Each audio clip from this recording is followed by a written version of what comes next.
दोस्तों, तो आज हम सुनेंगे दो मेंढकों की कहानी। एक बार एक मेंढकों का समूह जंगल की यात्रा पर निकला। सभी मेंढक अपनी अपनी मस्ती में उछल कूद कर गुजर रहे थे और रास्ते में एक गहरा गड्ढा था।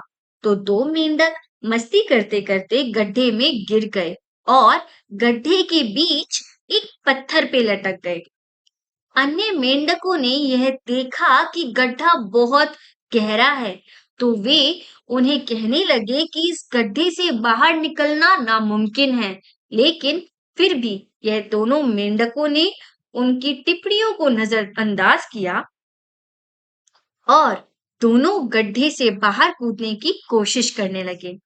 वो दो तीन बार कूदे, लेकिन फिर वापस गिर जाते।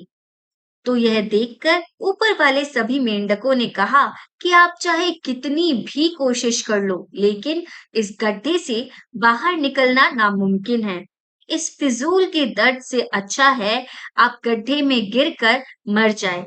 आखिरकार एक मेंढक ने बाहर वाले मेंढकों की बात पर विश्वास कर प्रयास करना छोड़ दिया और गड्ढे में गिरकर वो मेंढक मर गया।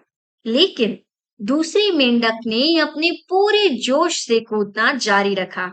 एक बार फिर मेंढकों की भीड़ ने उसे चिल्लाते हुए कहा कि तुम कभी बाहर नहीं निकल सकते और बार-बार पत्थर पे गिरने से होने वाले दर्द से अच्छा है कि गड्ढे के अंदर गिरकर मर जाओ।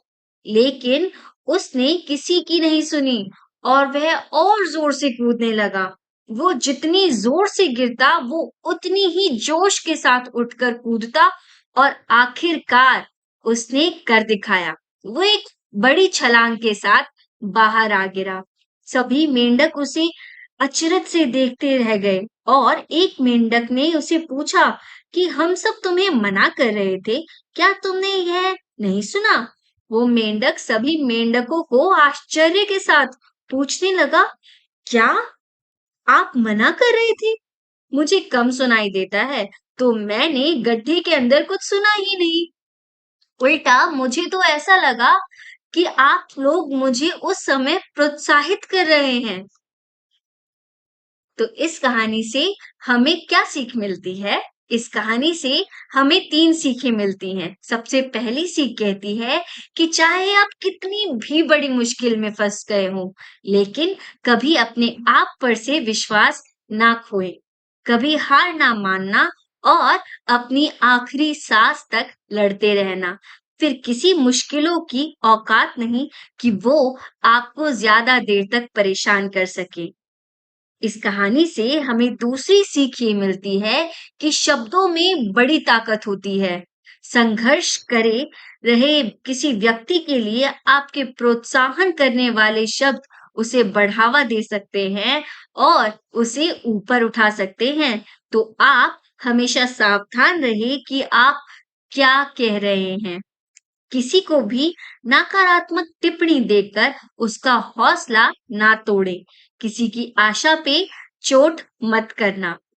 और तीसरी शिक्षा जो हमें इस कहानी से मिलती है, वो ये है कि हमेशा मुसीबत से गुजर रहे व्यक्ति के लिए उत्साहपूर्वक शब्द ही कहें, क्योंकि इससे उनमें मुश्किलों से लड़ने की हिम्मत आएगी और एक सकारात्मक सोच के साथ नई आशा का संचार होने से वे हिम्मत के साथ उठ खड़े होंगे और सभी मुश्किलों से पार हो जाएंगे।